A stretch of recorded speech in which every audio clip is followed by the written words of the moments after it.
Hello students, let us continue with our chapter.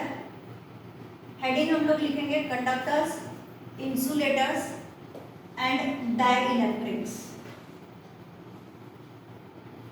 Actually हमारा जो part potential से related है वो पोटेंशियल वाला पार्ट हमारा खत्म हो चुका. अब हम लोग अपना चालू करने वाले हैं कैपेसिटर. तो कैपेसिटर जब हम स्टार्ट करेंगे तो उससे पहले हमें वर्ड चाहिए कि कंडक्टर, इंसुलेटर और डाइइलेक्ट्रिक्स किन्हें बोला जाता है. तो नॉर्मली हमें पता है कि कंडक्टर्स मतलब which conduct electricity are called as conductors, which do not conduct electricity are called as insulators. उसके अलावा जब हमने फर्स्ट चैप्टर केमिस्ट्री का पढ़ा था सॉलिड स्टेट, तब हम लोगों ने भी देखा था कि कंडक्टर्स, तो ये वाला होता है हमारा वैलेंस बैंड और दूसरा होता है हमारे पास में कंडक्शन बैंड. तो electrons jump from valence band to conduction band. ये जो उनका ईजी फॉरबिडन गैप है, ये फॉरबिडन गैप बहुत कम होता है, इसलिए normally at room temperature the electrons can jump from valence band to conduction band and hence they can conduct electricity and they are called as conductors. अभी अगर यही जगह हमारे पास में ज़्यादा हो जाए कि ये वैलेंस बैंड है और ये कंडक्शन बैंड है, अगर हम टेम्परेचर इंक्रीज भी कर दें तो भी इलेक्ट्रॉन्स यहाँ से यहाँ तक जंप नहीं कर सकते, means they will not be able to conduct electricity. एक टर्मिनोलॉजी कंडक्टर की और इंसुलेटर की हम वैलेंस बैंड, कंडक्शन बैंड और फॉरबिडन गैप के टर्म्स में देते हैं. दूसरी टर्मिनोलॉजी एक ये कहलाती है कि भाई हमारे पास में वैलेंस बैंड में क्या प्रेजेंट है, वैलेंस इलेक्ट्रॉन्स प्रेजेंट है. अगर ये वैलेंस इलेक्ट्रॉन्स 3 से कम होते हैं, जैसे हम लोग कॉपर, सिल्वर इनकी बात करेंगे, तो हमारे पास में 3 से नंबर कम वैलेंस शेल के अंदर मिलेंगे. P orbital valence shell, valence shell में जब ये इलेक्ट्रॉन के नंबर कम है तो आसानी से ये लोग इधर उधर जंप कर सकते हैं. मतलब जो पॉजिटिव पार्ट है वो तो हमारे पास सेम है, लेकिन जो निगेटिव पार्ट है ये 1 2 3 से अगर हमारे पास में कम है, 2 ही, तो definitely they can jump to some higher level. जब ये जंप करेंगे मतलब ये अपने मेटेलिक लेटाइस के अंदर, I am using a word metallic lattice, I am not using a word orbital और एटम. यहाँ से ये जंप करके अपने मेटेलिक लेटाइस के अंदर ये मूव कर सकते हैं. जैसे एक एग्जांपल दिया जाता है कि भाई gases are free to move in the container. Container है, उसके अंदर आप गैस रखोगे तो गैस के पार्टिकल इधर उधर मूव कर सकते हैं. ऐसे ही कंडक्टर का जो हम मेटेलिक लेटाइस की बात कर रहे हैं उसके अंदर जो इलेक्ट्रॉन्स है they are free to move and since they are free to move they are able to conduct electricity. Electricity मतलब क्या कि भाई फ्री इलेक्ट्रॉन्स या फ्री होल्स अगर हमारे पास प्रेजेंट हैं तो वो हमारे चार्ज को एक जगह से दूसरी जगह पर ले जा सकते हैं. कब? When some external electric field is applied. ये चीज़ हम कब पढ़ेंगे? जब हम करंट इलेक्ट्रिसिटी पढ़ने जाएंगे, तब हम बोलेंगे कि भाई यहाँ पे इलेक्ट्रॉन्स प्रेजेंट हैं. जब एक्सटर्नल इलेक्ट्रिक फील्ड हम लोगों ने प्रोवाइड करी तो ये इलेक्ट्रॉन्स जो हैं दे ड्रिफ्ट, इनको एक धक्का लगता है और फिर ये एक वेलोसिटी के साथ में आगे की तरफ मूव करना चालू करते हैं. वो जो वेलोसिटी है उसे हम नाम देते हैं ड्रिफ्ट वेलोसिटी. जितनी देर उन्हें एक जगह से वापस मूव करने में लगी that is called age relaxation time. कब पढ़ेंगे? जब हम चार्ज को मूव करवाना चालू करेंगे. अभी हमारा चार्ज कैसा है? स्टैटिक. हमारा टॉपिक चल रहा है इलेक्ट्रोस्टैटिक्स, तो इसलिए अभी मैं आपको ड्रिफ्ट वेलोसिटी नहीं पढ़ा सकती, रिलैक्सेशन टाइम नहीं पढ़ा सकती. बट हाँ, ये सब टर्म होते हैं. ये इसलिए बता रही हूँ कि आपको कंडक्टर की जब हम बात कर रहे हैं तो कंडक्टर इलेक्ट्रिसिटी को कंडक्ट कर रहा है, इलेक्ट्रिसिटी को कंडक्ट कर रहा है तो आप पहुँच गए करंट इलेक्ट्रिसिटी पर.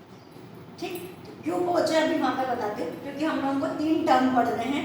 एक है कंडक्टर, एक है इंसुलेटर और नया टर्म जो आपके पास आया वो डाइइलेक्ट्रिक. तो जब इलेक्ट्रिसिटी कंडक्ट करनी है तो कंडक्टर की बात करेंगे. ये हमारा chapter current electricity.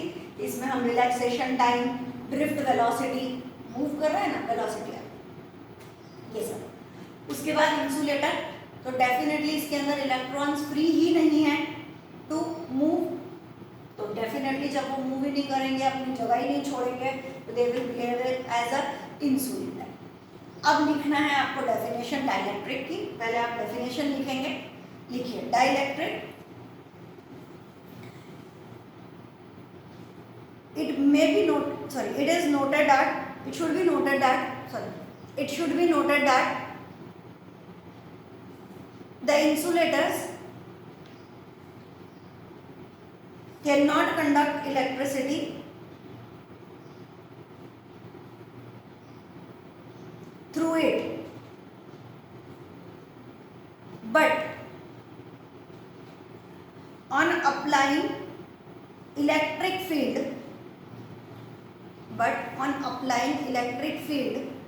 induced charges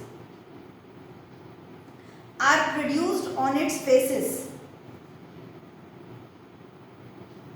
Such an insulator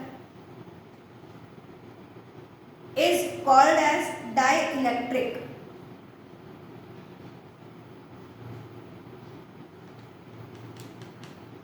क्या बोल रहे हैं हम डाइलेक्ट्रिक कि डाइलेक्ट्रिक भी इंसुलेटर ही है। Definitely it will not conduct electricity, but इसकी स्पेशलिटी क्या हो गई कि it can induce some charges on it. पता चलेगा ये तो इलेक्ट्रिसिटी कंडक्ट कर रहा है तो ये कंडक्टर हो गया, ये इलेक्ट्रिसिटी कंडक्ट नहीं कर रहा, तो हमने इसके दो पार्ट कर रहे, इंसुलेटर और डाइलेक्ट्रिक। ये वाला इलेक्ट्रिसिटी कंडक्ट नहीं कर रहा, इस वाले में हमने बोला इलेक्ट्रिसिटी तो कंडक्ट नहीं कर रहा लेकिन क्या प्रोड्यूस कर सकता है, जब हम एक्सटर्नल इलेक्ट्रिक फील्ड अप्लाई करें तो ये इंड्यूस चार्जेस प्रोड्यूस कर सकता है, इसलिए हमने इसे नया नाम दे दिया डाइलेक्ट्रिक। तो हम अपना जो चैप्टर कैपेसिटर पढ़ रहे हैं उसमें बार बार वर्ड क्या यूज करने वाले हैं, हम डाइलेक्ट्रिक्स। तो आपके दिमाग में ये क्लियर होना चाहिए कि कंडक्टर की तो हम बात ही नहीं कर रहे, मतलब चार्जेस आर नॉट मूविंग, है ना, कि ऐसा नहीं हो जाए कि अरे मैम कंडक्टर और कैपेसिटर एक जैसा ही हो गया। तो कंडक्टर और कैपेसिटर एक जैसा वर्ड नहीं हो गया। कंडक्टर का मतलब होगा कि जो इलेक्ट्रिसिटी को एक जगह सॉरी चार्जेस को एक जगह से दूसरी जगह फ्लो करवा रहा है। ये फ्लो नहीं करवा रहा, क्या करवा रहा है, इंड्यूस करवा रहा है, इसलिए हम लोगों ने इसे नाम दे दिया डाइलेक्ट्रिक। अब ये भी क्वेश्चन हो सकता है कि जब चार्जेस इंड्यूस करवा रहा है तो कंडक्ट भी करवा रहा है, तो हमें यहाँ पर स्पेसिफाई करना पड़ेगा कि जो हमारे पास डाइलेक्ट्रिक है इसके valence electrons, the valence electrons of dielectric are tightly bounded. कैसे हैं वो, they are tightly bounded to the nucleus and they can not be detached, means they can not move from one place to another. ये statement आपको और लिखना पड़ेगा कि dielectric the valence electrons are tightly bounded to the nucleus, इतने ज्यादा tightly bounded है कि they are not free to move, और अगर वो फ्री टू मूव नहीं होंगे तो definitely it will not act as conductor. ठीक है, तो ये डाइलेक्ट्रिक की डेफिनेशन, इतना पार्ट आप लोग करेंगे। अब आगे बढ़ते हैं कि हम लोगों ने दो पैरेलल प्लेट्स ली। अभी मैं आपको कैपेसिटर तक तो बाद में लेके जाऊंगी, अभी पहले हम लोग कुछ टर्म समझ रहे हैं कि जो जो चीज़ें हमें काम में आने वाली हैं उन सबका मीनिंग क्या होता है। फाइन, ये सिर्फ आपके समझने के लिए है। आई एम नॉट सेइंग कि ये बहुत ज़्यादा हमें एग्जामिनेशन पॉइंट ऑफ व्यू के लिए चाहिएगा, बट हाँ फिर भी जैसे डाइलेक्ट्रिक है तो इसे हम 1 मार्क की डेफिनेशन के लिए यूज़ करेंगे। ठीक, और अभी ये जो समझ रहे हैं ये सिर्फ समझना है, थोड़ा सा नोट डाउन करते जाइए कि आगे जाके पता चलता है कि हम लोगों ने ये भी सब कवर अप किया था। ऐसा ना हो जाए कि अरे आपने तो पढ़ाया ही नहीं।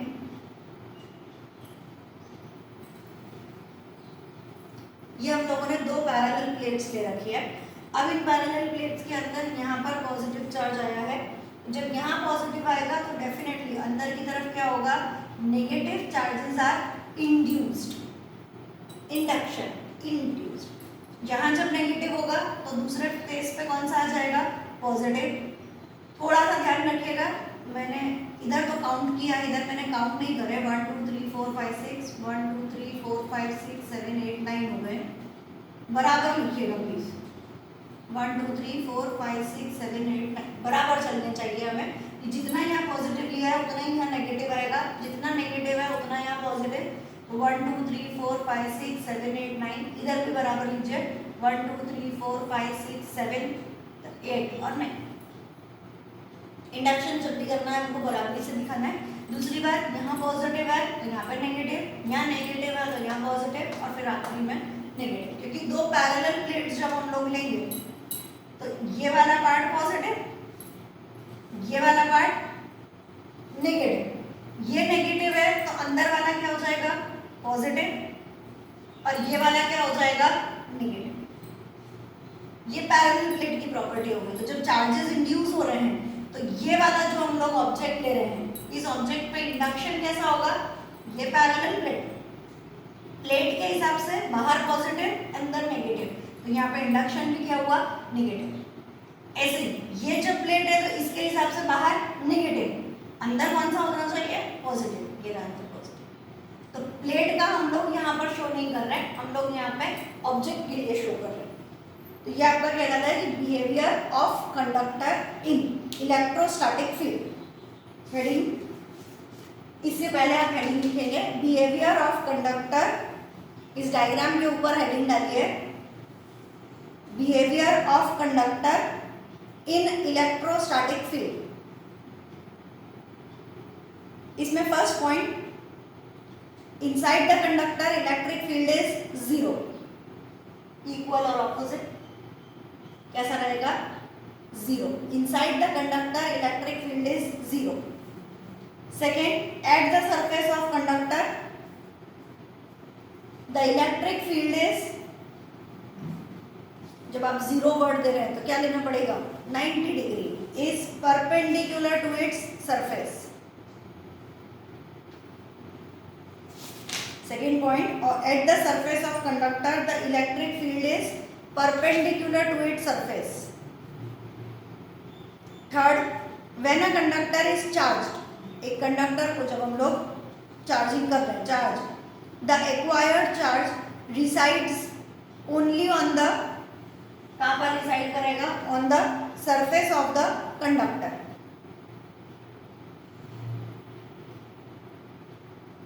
Fourth point, the entire body of the conductor, the entire body of the conductor including its surface is at constant potential.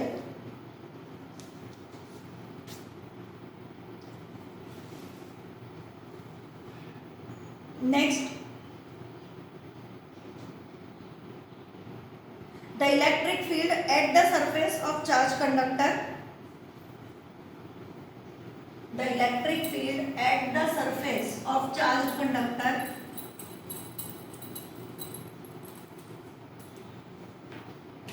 कौन सा फॉर्मूला याद आना चाहिए, ये सब पैरेलल जैसा हम लोग बोल रहे हैं, इसके सरफेस की हम लोग बात कर रहे हैं, बात इस कंडक्टर की हो रही है लेकिन with respect to the parallel plate.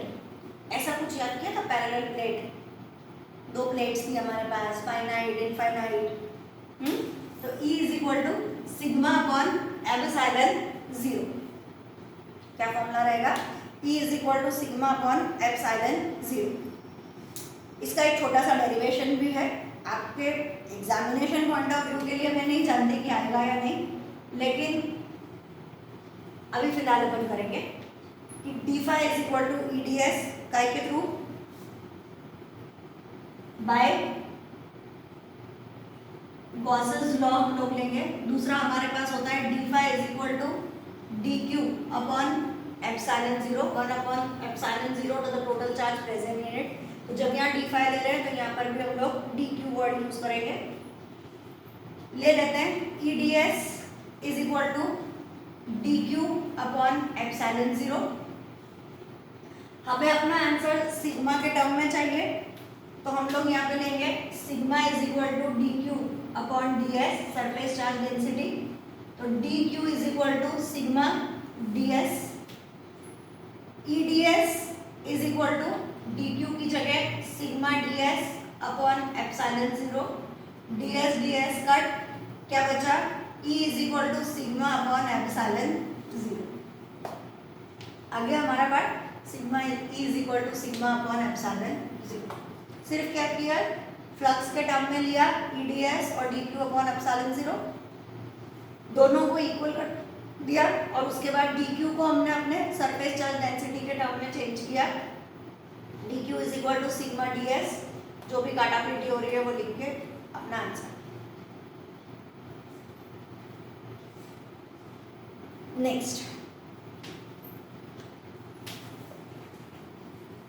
Dielectrics, types of dielectrics, ऐसी हेडिंग डालिए, टाइप्स ऑफ डाइलेक्ट्रिक्स।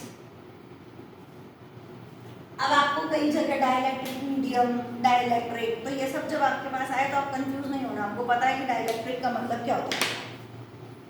डाइलेक्ट्रिक, हमारे पास दो तरह के डाइलेक्ट्रिक होंगे, one is non polar dielectric and another one is polar dielectric. आपने 10वीं बार पढ़ा, ऐसा कुछ भी नहीं है कि आपने नहीं पढ़ा।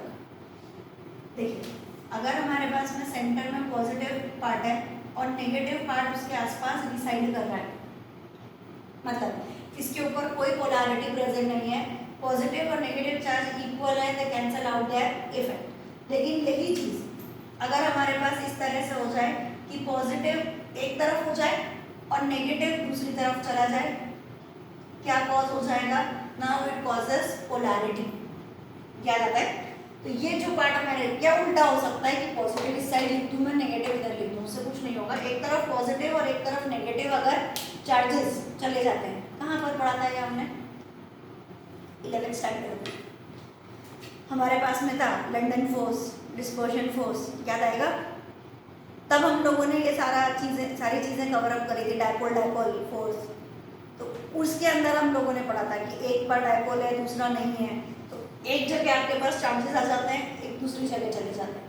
तो इस बिहाफ में हमने एक को बोला नॉन पोलर, दूसरे को बोला पोलर। डेफिनेशन में लिखवा रहे हो, नॉन पोलर डायग्राम ये वाला बना के आप लोग लिखेंगे, और dielectric in the atoms or molecules of which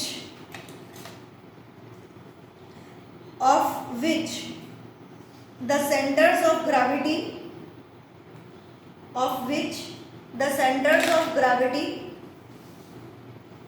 of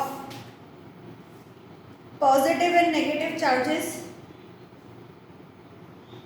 coincide, coincide, coincide, is called as non-polar dielectric. Is called as non-polar dielectric. Here, full stop करके, here the dipole moment is equal to 0.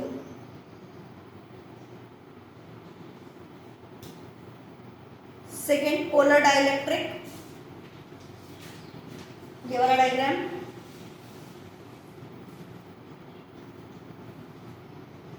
A dielectric इन, ऊपर वाले statement repeat कर रहे हैं अपन, a dielectric in the atoms और molecules of which the centre of gravity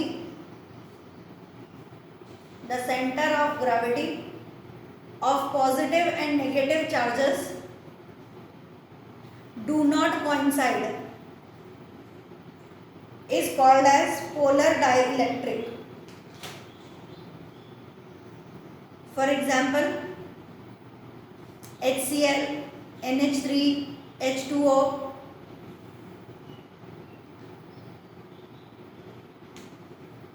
full stop. Water molecule has permanent dipole moment. Water molecule has permanent dipole moment of the order 6 into 10 raised to minus 8, sorry, 6 into 10 raised to minus 28. Correction करें, 6 into 10 raised to minus 28 coulomb metre.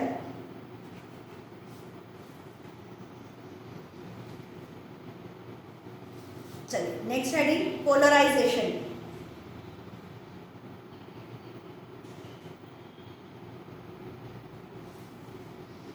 इसको पहले समझते हैं, फिर लिखवा रहे हैं definition. Definition आप लोग लर्न करेंगे। पोलराइजेशन के अंदर हमारे पास कोई पार्ट है non polar dielectric.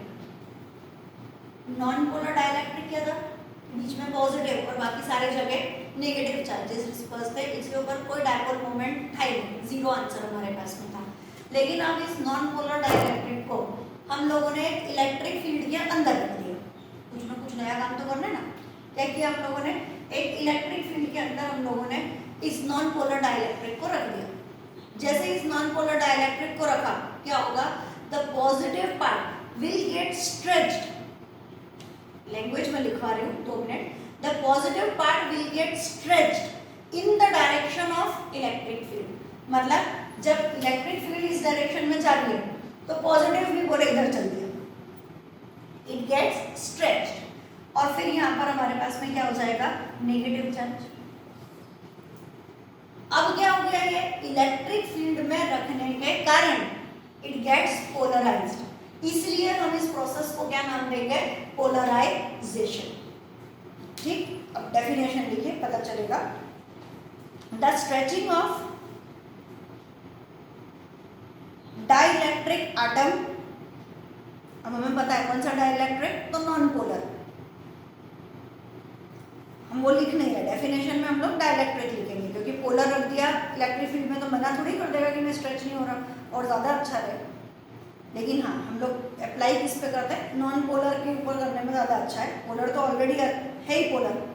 The stretching of dielectric atom due to displacement of charges, due to displacement of charges in the atoms under the action of applied electric field is called as polarization.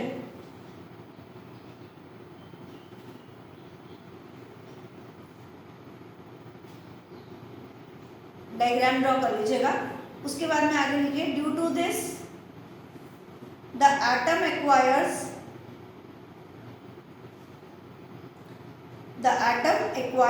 Dipole moment.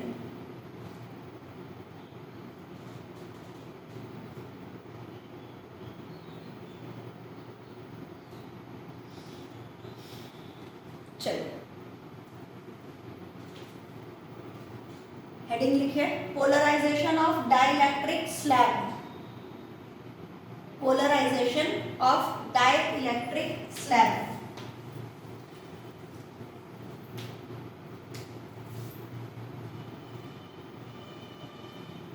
अब slab, तो अभी पहले हम लोग ले रहे हैं, यहाँ पर हमारे पास में वैक्यूम है, स्लैब बाद में डालेंगे, अभी पहले वैक्यूम हम लोगों ने लिया है। ये 2 प्लेट्स हो गई हमारे पास में, है ना, हम लोग हमेशा पैरेलल प्लेट वर्ड यूज कर रहे हैं, तो ये हमारे पास पैरेलल प्लेट हो गई। एक तरफ हमने बोला यहाँ पर हमारे पास रहेगा पॉजिटिव, बार बार एक ही चीज नहीं समझा रही मैं, पॉजिटिव के बाद यहाँ अंदर की तरफ नेगेटिव आता है, हम वो शो नहीं करेंगे, नेगेटिव के कारण यहाँ पॉजिटिव आता है, वो भी शो नहीं करेंगे, डायरेक्ट कहाँ पे चलेंगे, नेगेटिव पे। जितने आप लोग इधर ले रहे हो काउंट करके बराबरी से यहाँ पर भी लिखना थोड़ा अच्छा लगता है। यहाँ पर अंदर की तरफ हमारे पास में इलेक्ट्रिक फील्ड हो गई E0। चलिए स्टेटमेंट लिखिए, consider a parallel plate capacitor, आगे आपका word capacitor, consider a parallel plate capacitor having vacuum between the plates, full stop. Suppose that the capacitor is charged, capacitor का काम ही यही है, टू स्टोर द चार्जेस, तो is charged with a battery so that its electric field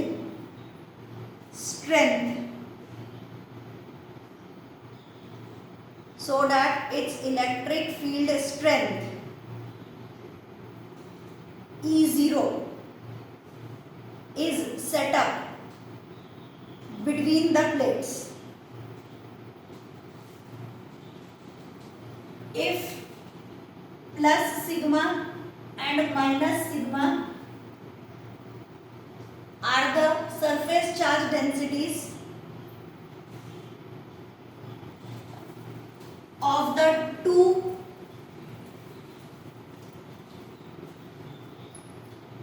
plates of the capacitor।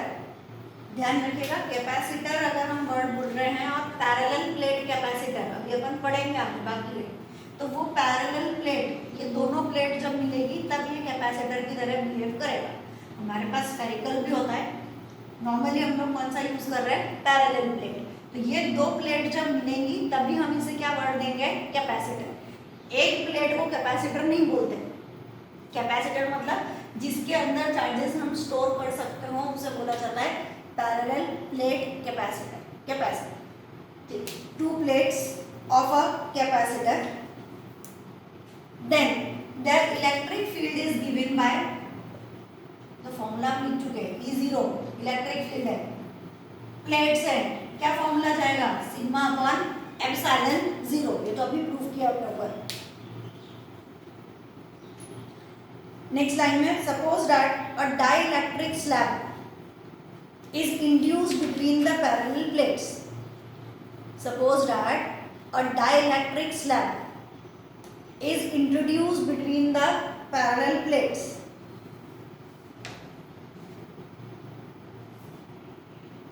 क्या होगा, comma करके लिखिए, this results in polarization। इसीलिए ऊपर आपको वर्ड पहले पोलराइजेशन समझाया। जब इलेक्ट्रिक फील्ड की प्रेजेंस में डाइइलेक्ट्रिक सब्सटेंस की को हम रखेंगे तो वो क्या हो जाता है, नॉन पोलर सब्सटेंस भी हो जाता है polarized, it gets polarized, full stop. On the left face a net negative charge minus q, and on the right face plus q appears। हम लोगों ने इसके अंदर, इसीलिए मैंने यहाँ पे पहले आपको वर्ड दिया था वैक्यूम। अब हम इसके अंदर एक डाइइलेक्ट्रिक स्लैब रख रहे हैं, ये स्लैब मैंने आपको शो करी, ये स्लैब हम लोगों ने इसके अंदर रखी। इस स्लैब को रखने के कारण जब आप एक चीज अंदर रख रहे हो तो ये पॉजिटिव के बदले आपको यहाँ पे क्या मिल जाएगा, नेगेटिव चार्ज मिलना चालू हो जाएगा, और इस नेगेटिव के कारण इधर कौन सा आ जाएगा, पॉजिटिव पार्ट। तो जब नेगेटिव और पॉजिटिव चार्जेस डेवलप हो गए, it means it is polarized. The charges are called as induced charges।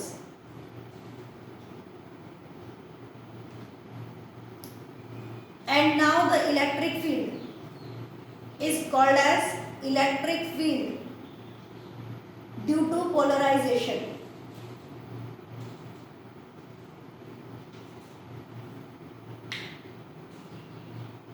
Full stop। The direction of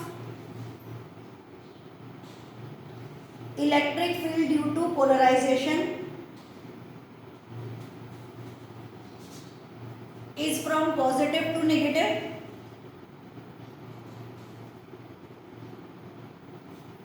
that is along a direction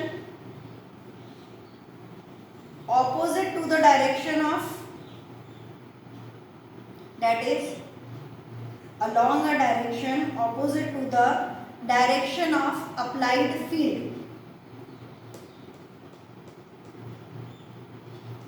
बात को समझें, हमने जो अप्लाइड इलेक्ट्रिक फील्ड थी हमारी, वो थी E0, है वो अभी भी है, तभी तो हमारा काम चल रहा है। वो E0 हमने लिया था इस डायरेक्शन में, क्यों इस डायरेक्शन में, पॉजिटिव से नेगेटिव की तरफ। ये वाला पॉजिटिव और ये वाला नेगेटिव हमारे पास पहले से। अब जब हमने डाइइलेक्ट्रिक स्लैब, यहाँ पे हम लिखेंगे दिस इज डाइइलेक्ट्रिक स्लैब, ये स्लैब रखने के बाद एक नई फील्ड डेवलप हुई। फील्ड क्यों डेवलप हुई, क्योंकि इसके पास इंड्यूस चार्जेस डेवलप हो गए, पॉजिटिव के कारण नेगेटिव, ये वाला यहाँ पे पॉजिटिव अंदर नेगेटिव, यहाँ पर पॉजिटिव। ये इंड्यूस चार्जेस इसके अंदर डेवलप हुए।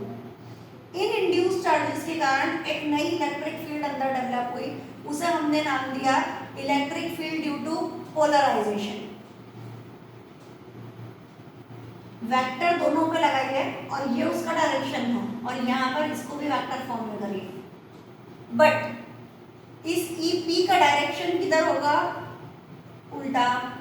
क्यों? क्योंकि डायरेक्शन कहाँ से है, फ्रॉम पॉजिटिव टू नेगेटिव। तो पोलराइजेशन वाले का डायरेक्शन कहाँ से कहाँ तक, राइट से लेफ्ट तक, और E0 वाले का डायरेक्शन लेफ्ट से राइट तक, means both the directions are opposite.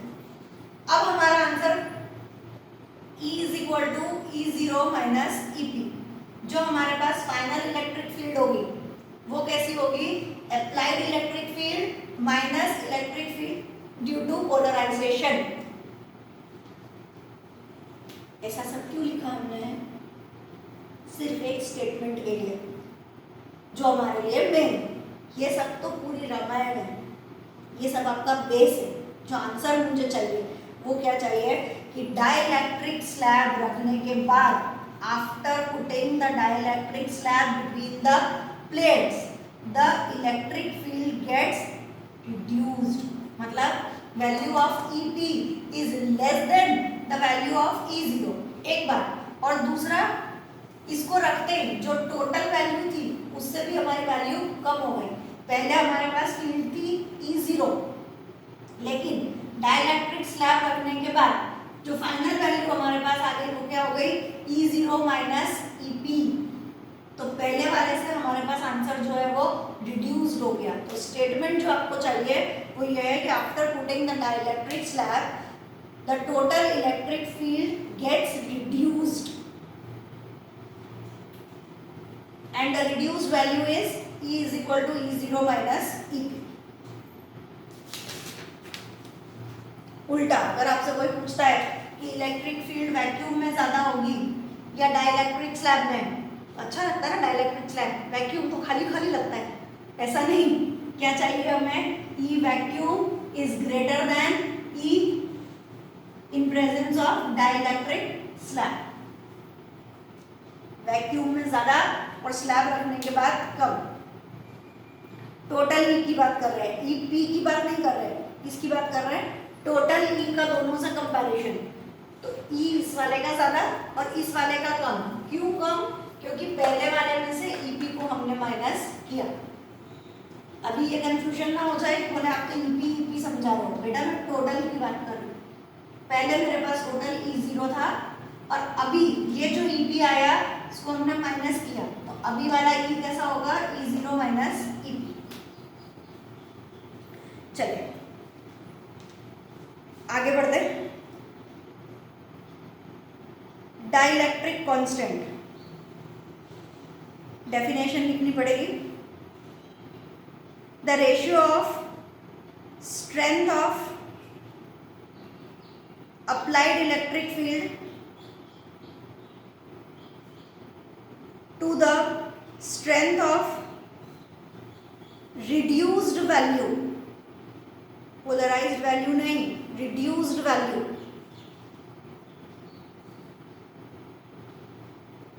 is called as dielectric constant of dielectric medium।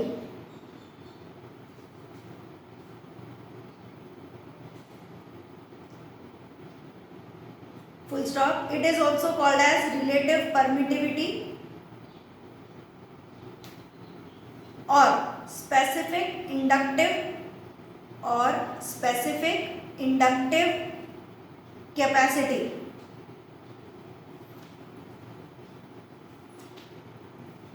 ये वर्ड तो हमने पहले भी पढ़ा है, नहीं पढ़ा? देखिए अभी फिलहाल जो पढ़ा वो समझा देते हो कि के को हम लोगों ने एक और टर्म से हम इसको डिनोट कर सकते हैं, इट इज एप्सिलॉन आर।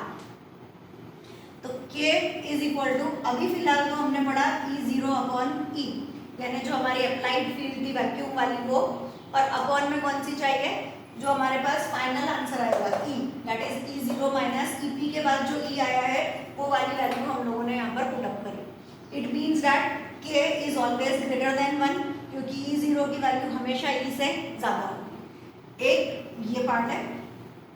दूसरा, यही रिलेटिव वाले को हम लोग एक और टर्म में भी लिख सकते हैं, है ना।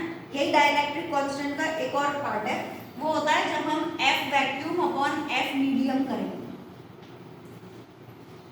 समझा तो कोई बात नहीं, क्योंकि एकदम से याद आने में भी देर हो जाती है ना। यही के या ER, क्या बोला आपने, रिलेटिव परमिटिविटी। परमिटिविटी वर्ड कहाँ पे पढ़ा है? 1/4 pi epsilon 0। Epsilon 0 is permittivity of free space, है ना, वैक्यूम या उसकी। तो हम लोग यहाँ पे ले रहे हैं F vacuum 1/4 pi epsilon 0 Q1 Q2 अपॉन R square divided by medium 1/4 pi epsilon Q1 Q2 अपॉन R स्क्वायर। एप्सिलॉन कब यूज करते हैं? जब मीडियम है, और एप्सिलॉन 0 कब यूज करते हैं? जब वैक्यूम है। फाइन, पूरा लिखूं 1/4 पाई एप्सिलॉन 0 Q1 Q2 अपॉन R स्क्वायर इनटू ऊपर 4 pi epsilon R square upon Q1 Q2 cut R square cut 4 pi cut, क्या बचा? Epsilon R is equal to epsilon upon epsilon 0।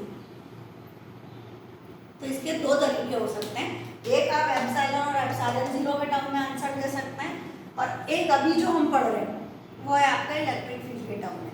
दोनों ही डाइलेक्ट्रिक कांस्टेंट है, दोनों ही के हैं, दोनों ही एप्सिलॉन R हैं, दोनों सेम है, ठीक है, लेकिन फॉर्मूला वाइज दोनों में अलग अलग है। यहाँ इलेक्ट्रिक फील्ड के टर्म में आपका आंसर आ रहा है, और यहाँ पे परमिटिविटी के टर्म में आंसर आ रहा है।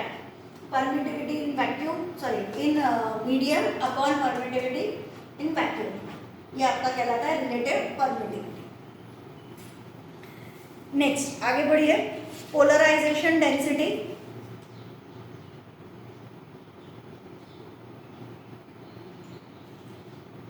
It is the induced dipole moment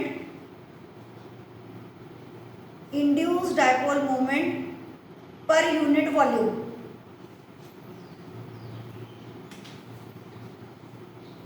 Polarization density P is equal to induced dipole upon volume per unit volume.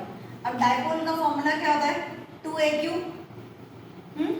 वो लिखा हम लोगों ने 2AQ, और वॉल्यूम हमारे पास में एरिया इंटू हाइट, तो वहां पे डी ले रहे हैं। अब ये जो 2A है इसकी वैल्यू हम लोगों ने ली है D, Q upon AD, D cut, P का फॉर्मूला आया Q अपॉन A। अब Q अपॉन A तो कैसा दिख रहा है? Charge per unit area. इसको तो हम लोग कैसा डिनोट करते थे? Sigma, surface charge density.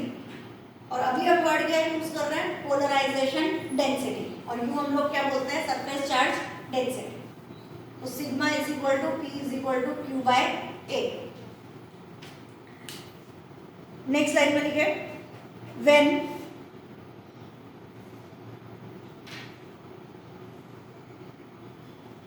the dielectric is placed between two parallel plates, then electric field E is equal to पहले वाली वैल्यू सिग्मा, उसके बाद polarised value sigma P upon epsilon 0। ये ऐसा हो गया ना कि सिग्मा अपॉन एप्सिलॉन 0, ये पहली वैल्यू, और उसके बाद में पोलराइज्ड वैल्यू कम हो गई तो सिग्मा P अपॉन एप्सिलॉन 0। बढ़िया हो गया आपका। अब सिग्मा अपॉन एप्सिलॉन 0 कौन है? E0। Sigma P polarised value, polarisation वाला पार्ट, तो polarisation upon E0।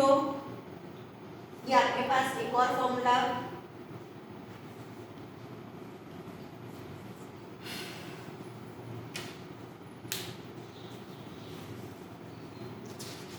Last formula electric susceptibility. इसे आप लोग मार्क करेंगे, ये वाला आपके काम आएगा। Electric susceptibility,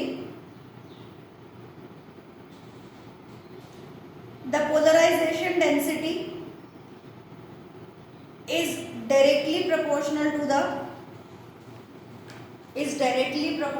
the reduced value of electric field। मेहरबानी करके वर्ड्स पे चलिएगा, मैंने बोला है reduced value of electric field.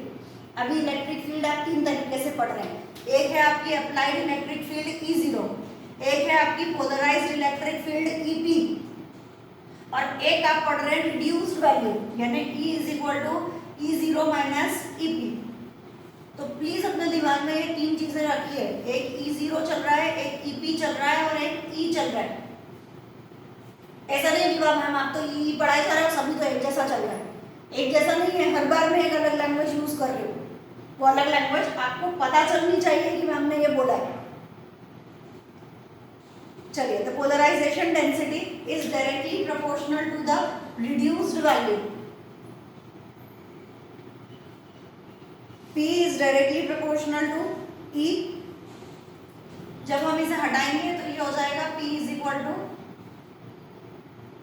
Stylish, ऐसा X लिखिए, नॉर्मल X नहीं, थोड़ा अलग हटके लिखिए, एप्सिलॉन 0 और E, वेर ये वाला जो X है, X is called as electric susceptibility. It is a dimensionless quantity।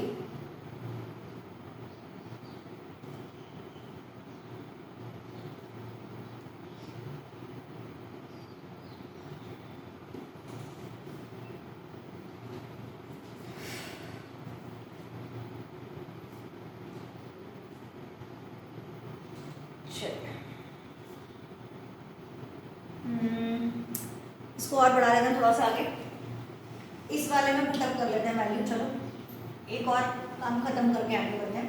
ये फॉर्मूला आ चुका आपका इलेक्ट्रिक ससेप्टिबिलिटी का, बट थोड़ा सा और आगे बढ़ा रहे हो। E is equal to E0 minus P upon epsilon 0, उस वाले में पुटअप कर रहे हैं हम। तो E is equal to E0 minus P की जगह X epsilon 0 E upon epsilon 0, epsilon 0 cut, E is equal to E0 minus XE।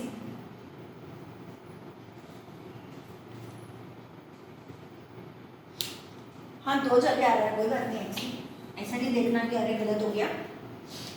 इसको इधर लाइए, E प्लस ये X स्टाइलिश वाला चल रहा है हमारा, मैंने स्टाइल कम कर दी, ओके, बढ़ा देते हैं, ये लो, ये ससेप्टिबिलिटी वाला है। तो E plus susceptibility XE is equal to E0, E common निकाल लीजिए, it is 1 plus X is equal to E0।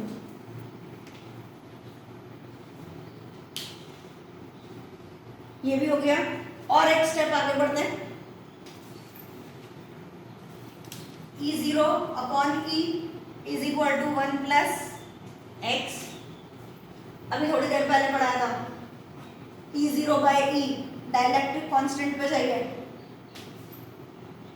K 1 plus, अब डाइलेक्ट्रिक कांस्टेंट के भी आपके पास तीन फॉर्मूले हो गए, एक हो गया E0 बाय E, एक हो गया एप्सिलॉन अपॉन एप्सिलॉन 0 और एक हो गया 1 plus X, where X is electric susceptibility. आज बहुत सारे फॉर्मूलेज हो गए हैं, प्लीज नोट डाउन करिए, बाकी नेक्स्ट क्लास में। बाय।